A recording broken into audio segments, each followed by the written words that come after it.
Metode baru menghasilkan uang dari YouTube menggunakan YouTube otomatis atau yang biasa disebut dengan YouTube automation. Nggak mau capek bikin video atau nggak punya waktu buat bikin video, tapi ingin punya penghasilan puluhan juta per bulan dari YouTube seperti ini, teman-teman wajib paham ini.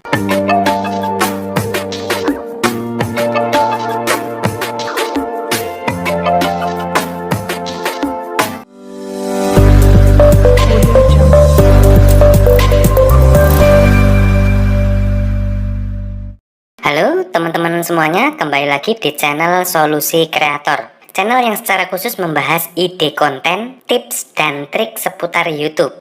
Bagi teman-teman yang masih nggak yakin dan terus menanyakan, mungkin nggak sih bisa menghasilkan puluhan juta atau ratusan juta dari YouTube? Jawabannya sangat mungkin teman-teman. Sudah banyak banget YouTuber Indonesia yang bisa menghasilkan puluhan sampai ratusan juta per bulan. Bahkan miliaran pun juga ada. Oke, kita kembali lagi ke pembahasan. Sedang tren di luar negeri, YouTube otomatis atau yang biasa disebut dengan YouTube automation. Metode ini sudah mulai banyak dipakai oleh YouTuber-YouTuber luar negeri. Tapi di Indonesia bisa dibilang masih sangat sedikit yang tahu tentang metode ini. Teman-teman bisa ketikkan di penelusuran YouTube automation seperti ini, kemudian enter saja. Nah, maka nanti akan ada banyak sekali video-video yang membahas tentang YouTube automation. Dan kebanyakan yang membahas adalah channel-channel luar negeri seperti ini teman-teman. Kalau di Indonesia bisa dibilang masih jarang banget yang tahu tentang metode ini. Apa sih itu YouTube automation dan bagaimana menghasilkan puluhan sampai ratusan juta dari YouTube automation? Oke, sebelum lanjut silahkan teman-teman like dulu video ini supaya kedepannya teman-teman terus direkomendasikan oleh YouTube konten-konten inspiratif tentang ide-ide dan peluang terbaru seperti ini. Apa itu YouTube automation? YouTube automation adalah sebuah metode pembuatan konten video YouTube yang diotomatisasi. Metode ini memungkinkan kita untuk membuat video tanpa harus mengerjakan semuanya sendiri. Dengan kata lain, kita nggak perlu capek-capek ngedit video dan nggak perlu buang-buang waktu. Sehingga waktu kita bisa kita alokasikan untuk hal-hal penting lainnya. Mengapa sih harus menggunakan YouTube automation? Ada beberapa keuntungan kenapa sebaiknya kita menggunakan metode YouTube automation. Antara lain, kita bisa ternak banyak channel YouTube. Membuat sebuah video YouTube itu membutuhkan waktu yang tidak sedikit. Dengan keterbatasan waktu yang kita miliki, kita hanya bisa membuat video dalam jumlah yang terbatas. Umumnya, setiap konten kreator itu hanya mampu membuat 1 atau 2 video berkualitas dalam sehari. Nah, dengan menggunakan metode YouTube automation ini, dalam sehari kita bisa membuat 10 atau bahkan 20 video berkualitas. Selain nggak perlu capek-capek, kita juga bisa menghemat banyak waktu. Kemudian keuntungan yang kedua yaitu sebagai sarana investasi digital jangka panjang. Di YouTube itu, ketika kita sudah merilis sebuah video dan selama video tersebut ada yang menonton, maka kita akan tetap terus mendapatkan penghasilan. Dengan kata lain, YouTube bisa kita jadikan sebagai salah satu sarana untuk menghasilkan passive income, teman-teman. Dan saya sendiri sudah mulai menggunakan YouTube automation, teman-teman, karena saat ini saya mengelola banyak sekali channel sehingga saya tidak memiliki waktu untuk pembuatan videonya. Saya bisa mengalokasikan waktu saya untuk hal-hal penting lainnya seperti memikirkan ide, konsep, dan melakukan riset. Kemudian keuntungan yang ketiga yaitu membuat konten berbahasa Inggris. Nah, ini yang menarik. Seperti yang kita tahu, video yang ditonton oleh penonton luar negeri itu bisa menghasilkan 5 bahkan 10 kali lipat lebih besar dibandingkan video yang ditonton oleh orang Indonesia. Jika video kita ingin bisa ditonton oleh orang luar negeri, maka video kita harus berbahasa Inggris. Nah, bagi teman-teman yang mungkin kurang paham bahasa Inggris, dengan menggunakan metode YouTube automation ini, teman-teman bisa membuat konten video berbahasa Inggris secara profesional, meskipun teman-teman nggak paham bahasa Inggris sama sekali. Oke, selanjutnya saya akan menjelaskan cara mempraktekkan metode YouTube automation.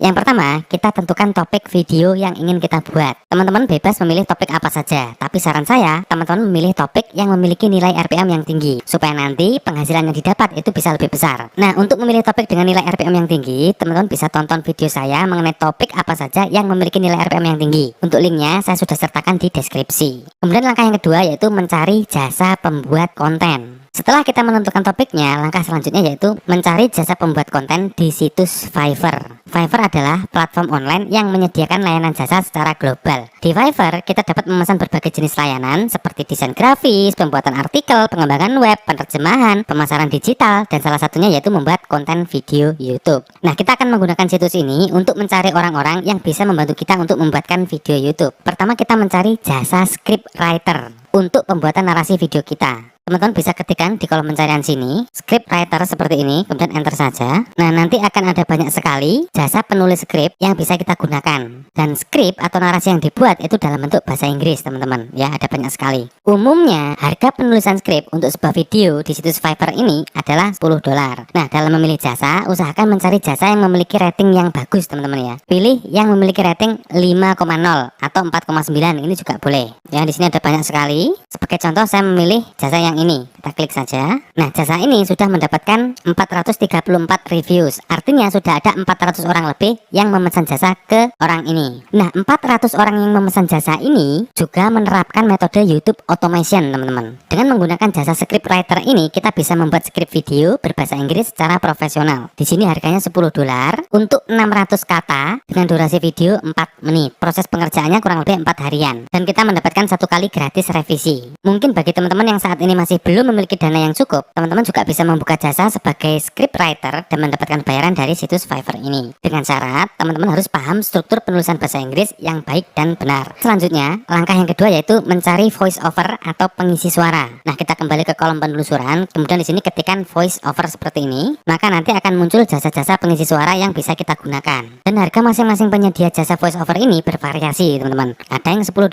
ada yang $30, ada yang $45. Di sini kita juga harus mencari jasa yang memiliki rating yang bagus. Jadi jangan hanya tergiur dengan harga yang murah, tetapi sebaiknya pilih jasa yang memang memiliki reputasi yang bagus dengan memperhatikan ratingnya. Rating itu yang ini, teman ya, yang bintang ini. Usahakan cari yang bintangnya itu 5. Jika sebuah jasa memiliki rating 5,0, artinya pelanggan-pelanggan yang pernah order jasa ke orang tersebut itu merasa puas dengan pelayanannya. Gitu ya. Nah, kita menggunakan jasa voice over ini untuk mengubah skrip atau narasi yang sudah kita pesan sebelumnya menjadi narasi yang berupa suara. Yang mengisi suaranya ini nantinya adalah orang bule, teman-teman, menggunakan bahasa Inggris dengan aksen mereka. Sehingga video-video kita akan lebih mudah dipahami oleh penonton yang berasal dari luar negeri karena menggunakan bahasa aksen bule asli. Kemudian langkah yang selanjutnya yaitu mencari jasa pembuatan thumbnail. Caranya sama, kita kembali ke kolom penelusuran, kemudian kita ketikkan YouTube thumbnail seperti ini.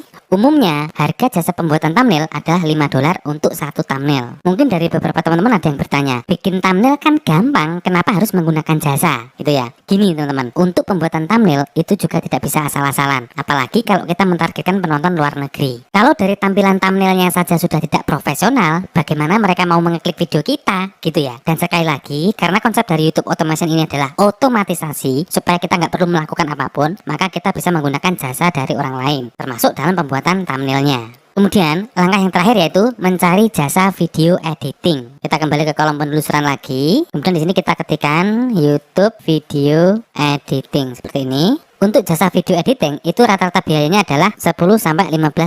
Ya, anggap aja $15 gitu ya. Sama, di sini kita juga harus mencari jasa yang memiliki rating yang bagus. Cari penyedia layanan yang memiliki rating minimal 4,9. Atau kalau misalkan bisa, usahakan yang 5,0. Ketika kita memesan jasa video editing, nanti kita akan diminta untuk mengirimkan skrip, narasi suara, dan thumbnail yang tadi sudah kita pesankan. Lalu, dia akan menggabungkan dan mengedit skrip dan hasil suara sampai menjadi satu video utuh yang siap kita rilis. Jadi kita benar-benar nggak perlu melakukan apapun terkait pembuatan videonya, teman-teman. Estimasi biaya yang kita keluarkan untuk menggunakan metode YouTube Automation ini kurang lebihnya $40 untuk satu video. $10 untuk pembuatan skrip, $10 untuk pembuatan voice over, $15 untuk video editing, dan $5 untuk pembuatan thumbnail. Dengan $40 tersebut, kita sudah bisa terima beres sebuah video yang sangat profesional. Sekali lagi, teman-teman jangan lihat nominalnya ya, karena video yang dihasilkan adalah video berbahasa Inggris profesional dan bisa mentarget penonton-penonton dari luar negeri dengan nilai RPM atau nilai iklan yang jauh-jauh lebih tinggi daripada penonton yang berasal dari Indonesia.